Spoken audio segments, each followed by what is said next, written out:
ओम श्री परमात्मने नमः। श्री गणेशाय नमः। ओम गुरुर्ब्रह्मा गुरुर्विष्णु गुरुर्देवो महेश्वरः गुरुः साक्षात् परब्रह्म तस्मै श्री गुरवे नमः। अतः द्वितीयोऽध्याय। सूतोवाच राजा पृष्ठं सुखेनोक्तं श्रीमद्भागवतं परं सुखप्रसादात् श्रुत्वा दृष्ट्वा राज्ञो विमोक्षणम् अत्राहमागतो बिभ्रान् शत्रोद्यमपरायणान् द्रष्टुकामः कृतार्थोऽहं जातो दीक्षितदर्शनात् ऋषयौजुः साधो वर्तान्तरं त्यक्त्वा पूर्वं यत्तु श्रुतं त्वया कृष्णद्वैपायन मुखाद् तच्छ्रुत्वं तद्वदस्वनः साराद् सारतरां पुण्यं कथामात्मप्रसादनीं पाययस्व महाभागः सुधाधिकतरां परां। सूत उवाच बिलोमजोऽपि धन्योऽस्मि यन्मां पृच्छत सद्मा यथा ज्ञानं प्रवक्ष्यामि यच्छ्रुत्वं व्यासवक्रतः।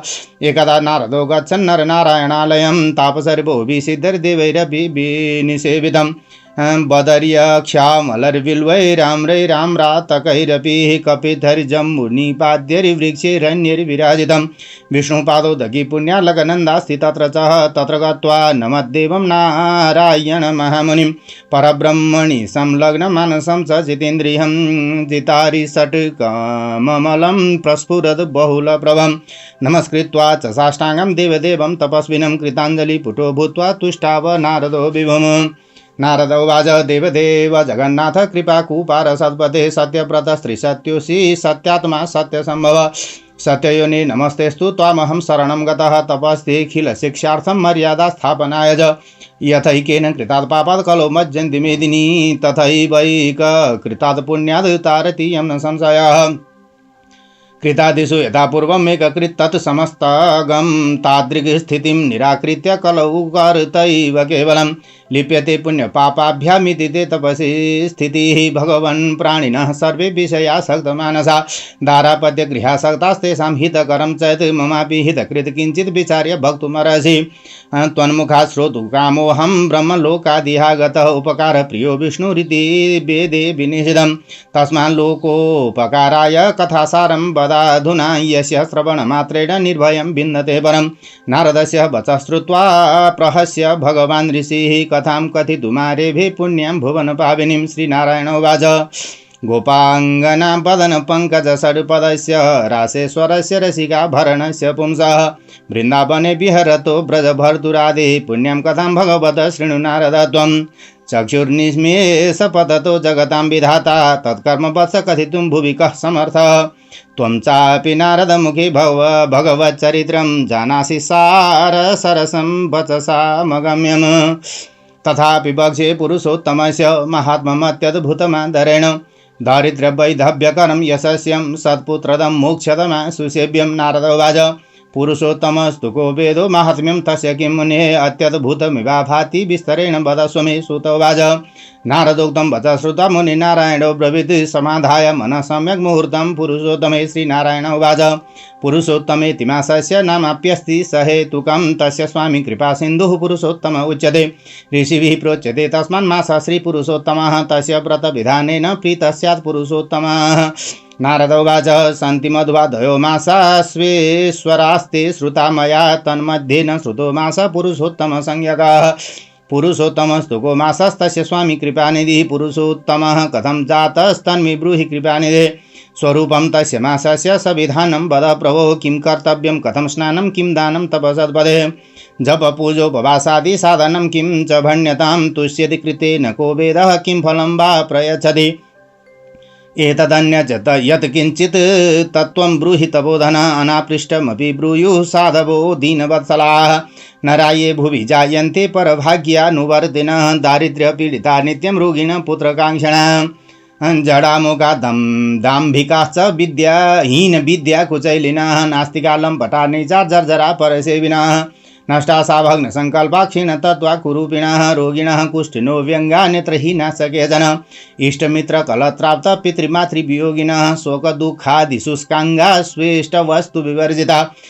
पुनरेनैवं विधास्ते स्युर्यत्कृतेन श्रुतेन च पठितेनानुचीर्णेन तद्वदस्व मम प्रभो वैधव्यं बन्ध्यता दोषं हीनाङ्गत्व दुराधयः रक्तपित्ताद्यपस्मार राजयक्ष्मादयसहे एतरि दोष समूहस्य दुःखितान् वीक्ष्यमानवान् दुःखितोऽस्मि जगन्नाथ कृपां कृत्वा ममोपरि विस्तरेण वद ब्रह्मन् मन्मनो मोदहेतुकं सर्वज्ञः सर्वतत्त्वानां निधानस्त्वमसि प्रभो। श्रुतोवाच इति विधितनयोदितं रसालं जनहितहेतुनिशम्य देवदेवः अभिनवघनरावरम्य वाचा वददविपूज्य मुनिं सुधां सुशान्तं श्रीबृहन्नारदीय पुरुषोत्तममासमाहात्म्ये श्रीनारायण नारद संवादे प्रश्नाभिधिर्नाम द्वितीय। कृष्णाय वासुदेवाय हरये परमात्मने प्रणतक्लेशनाशाय गोविन्दाय नमो नमः। ओम श्री परमात्मने नमः। अब यता नैमिषारण्य क्षेत्रमा शौनक आदि गरेका ऋषिहरूको बीचमा जब सुतजी आउनु भएको थियो, त्यसपछि उहाँको कुशल मङ्गल सोधेर ऋषिहरूले आसनमा बसालिसकेपछि सम्मनको कथा हामीले पहिलो अध्यायमा विस्तार गरेका थियौँ। अब दोस्रो अध्यायको आरम्भ हुन्छ। अब सुतजी भन्नुहुन्छ ऋषिहरूसँग कि हे ऋषिहरू हो, म जब गङ्गाजीको किनारमा गएर त्यहाँ परीक्षितजीले सोध्नु भएको र सुखदेव स्वामीले बताउनु भएको कथा सुनिसकेपछि र राजा परीक्षितको देहत्याग रूपी मोक्षप्रदको पनि सबै हेरिसकेपछि अनि म त्यहाँबाट यहाँ यज्ञ गर्नमा संलग्न हुनुभएका तपाईहरू यानि ऋषिहरूको दर्शन गर्नको निमित्त म यहाँ आएको छु र म पनि कृतार्थ भएँ। यहाँहरूको दर्शनले गर्दा म कृतार्थ भएँ भन्नु भएपछि ऋषिहरू फेरि भन्नुहुन्छ कि हे महामुनि, अब तपाईले त्यहाँ जे सुन्नुभएको छ त्यसमा सार संक्षेपमा जति पनि कथाहरू तपाईले सुन्नुभएको छ त्यो सबै हामीलाई आज्ञा होस्, हामी पनि सुन्न चाहन्छौँ भनिसकेपछि सुतजी फेरि भन्नुहुन्छ कि हे ऋषिश्वरहरू हो, म ब्राह्मणको चरुमा क्षत्रियको चरु मिसेर यानि विलोम तरिकाबाट उत्पन्न भएको भए पनि आज म धन्य छु, किनभने तपाईहरू जस्ता तपस्वी ऋषिहरू पनि मसँग प्रश्न गर्नुहुन्छ र मसँग केही जान्न चाहनुहुन्छ भने म अत्यन्त धन्य छु।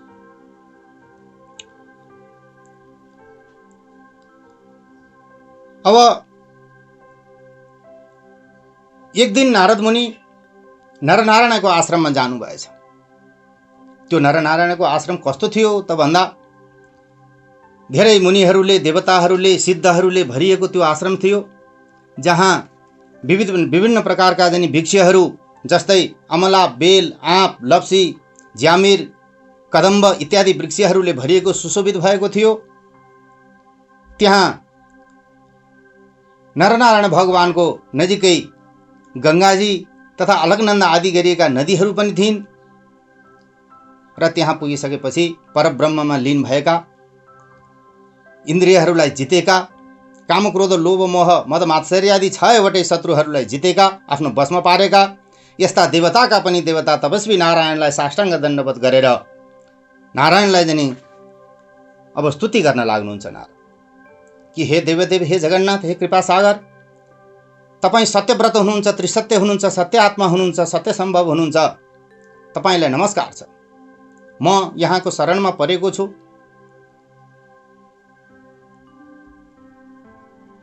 तपाईको जो तपस्या छ त्यो सम्पूर्ण प्राणी मात्रको शिक्षाका लागि हो, प्राणीको उद्धारका लागि हो, मर्यादाका स्थापनाका लागि मात्र हो। जस्तै अन्य युगमा एउटाले गरेको पाप या पुण्यका सबै भागी हुन्थे भने कलियुगमा त्यस्तो स्थितिलाई हटाएर केवल कर्ता मात्र जसको भागीदार हुन्छ, चाहे पापको होस् चाहे पुण्यको होस्। हे भगवान, कलियुगमा सबै प्राणीहरू मात्र विषय भोगमा आसक्त रहन्छन्। श्रीमान श्रीमती, छोराछोरी, घरद्वार भनेपछि हिरिक्क हुन्छ। तिनको हित हुने, तिनको कल्याण हुने र मेरो पनि कल्याण हुने केही कुरो विचार गरेर मलाई आज्ञा होस्, किनभने तपाईका मुखारबन्धबाट यस्ता कुरा सुन्न चाहने म अहिले ब्रह्मलोकबाट यहाँ आएको छु। किनकि विष्णु उपकार प्रिय हुन्छन्, यो कुरो सबैले जानेको छ, वेदमा त लेखिएकै छ। त्यसकारण मनुष्य मात्रको परोपकारका लागि पुण्य कथाहरूको सार मात्र यतिखेर बताउनुहोस्, म जान्न चाहन्छु। नारदजीको यस्तो वचन सुनिसकेपछि नरनारायण प्रभु भन्न लाग्नुहुन्छ, ब्रजका गोप घोटालाहरूका स्त्रीहरूका मुखरूपी कमलको भ्रमर, रासलीलाका ईश्वर, वृन्दावनका स्वामी, ब्रजका पति, यस्तो किसिमको भगवान पुरुषोत्तमको म कथा भन्दछु, सुन, ध्यानपूर्वक सुन। हे नारद मुनि, तिमी भगवानका चरित्र सरस जान्दछौ पनि भगवानको चरित्रको वर्णन गरेर कसैको पनि मुखबाट वर्णन गरेर भगवानको चरित्र साध्य छैन, वाणीद्वारा कहेर साध्य छैन, यो तिमी पनि जान्दछौ राम्रोसँग। तथापि पुरुषोत्तमको अति अद्भुत महात्म्यकन भक्ति साथ म भन्दछु, तिमी ध्यान दिएर सुन। यो सबैको कल्याण गर्नेवाला छ, कीर्ति बढाउनेवाला छ, सज्जन सत्मान दिनेवाला छ र अन्तिममा मोक्ष प्रदान गर्नेवाला छ। चाँडै नै यसको व्रत नियम इत्यादि जनि पालना गर्यो भनेदेखि सबै कुरो प्राप्त गर्न सकिन्छ। नारदजी फेरि भन्नुहुन्छ, हे पुरुषोत्तम, हे नारायण, यो पुरुषोत्तम नामको कुन देवता हो, त्यसको माहात्म्य के हो, त्यसको अद्भुत आश्चर्य लाग्दो जस्तो लाग्दछ सुन्दाखेरिमा, त्यसकारण मलाई विस्तारपूर्वक आज्ञा होस्। यता सुतजी भन्दै हुनुहुन्छ, यस्तो किसिमको नारदजीको प्रश्न सुनिसकेपछि नरनारायण भन्न लाग्नुभयो, म पुरुषोत्तम भन्ने महिनाको म राम्रोसित मन लगाएर व्याख्या गर्दछु। पुरुषोत्तम महिनाको स्वामी दयाका सागर पुरुषोत्तम भगवान नै हुनुहुन्छ। यसै उसले यो महिनालाई पुरुषोत्तम भनिन्छ र त्यस पुरुषोत्तम महिनाको व्रत गर्नाले पुरुषोत्तम भगवान प्रसन्न रहनुहुन्छ। अब नारदजी सोध्न लाग्नुभयो फेरि, यो पुरुषोत्तम महिना भनेको कुन महिना हो, यसका स्वामी को हुन्? मैले त कहिल्यै सुनेको छैन। हे कृपाका खानी, म माथि दया गरेर त्यो सबै बेले विस्तारसँग मलाई बताउनुहोस्। हे प्रभु, त्यस महिनाको उत्पत्ति स्वरूप कारण सहित मलाई बताउनुहोस्। त्यस महिनामा के गर्नुपर्दछ, कसरी स्नान गर्नुपर्दछ, कसरी दान गर्नुपर्दछ, के दान गर्नुपर्दछ, त्यसले कुन देवता प्रसन्न रहनुहुन्छ, त्यसका सबै विधिविधानहरू मलाई आज्ञा होस्। किनभने हे तपोधन, दुखीहरूको उपाय दया गर्ने सज्जनहरू नसोधिएका कुराको पनि जवाफ दिन्छन्। पृथ्वीमा धेरै जसा मनुष्यहरू जन्मन्छन्, प्राय जनी कमारा वृत्तिका हुन्छन्, सन्तान जन्माउन मात्र तत्पर रहन्छन्। कोही मूर्ख छन्, कोही लाटा छन्, कोही ढोंगी छन्, कोही बिल्कुलै पढेका छैनन्, कोही नास्तिक छन्, कोही कामुक छन्, कोही नीच बुद्धिका छन्, कोही दासतामै दङ्ग पर्ने खालका छन्। त्यसकारणले आशा नपुग्ने, थालेको काम पूरा नहुने, बेकाम, कुरूपी, रोगी, लुला लङ्गडा, कति काना, कति अन्धा, कति इष्टमित्र परिवारमा मात्रै संलग्न भइरहने, कति टुहुरा छन्, कति शोकले दुःख पाएका छन्, कति दुब्ला छन्, कति घरद्वार नभएका छन्।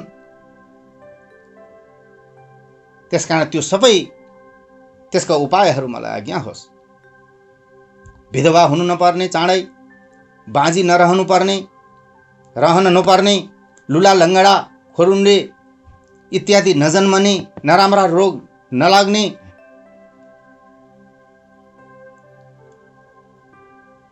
यस्तो किसिमको उपाय आज्ञा होस्। कलियुगका मनुष्यहरू रक्तपित्त, मिर्गी, राजयक्ष्मा इत्यादि रोगले जनि ग्रस्त रहेका छन् भने यी दोषहरूले मनुष्यहरूलाई दुखी भएका देखेर म अत्यन्त दुखित भएको छु। हे प्रभु, म माथि दया गरेर सविस्तार मलाई त्यसको उपाय बताउनुहोस्। यता सुतजी भन्दै हुन्छ, यस्तो किसिमको नारदजीको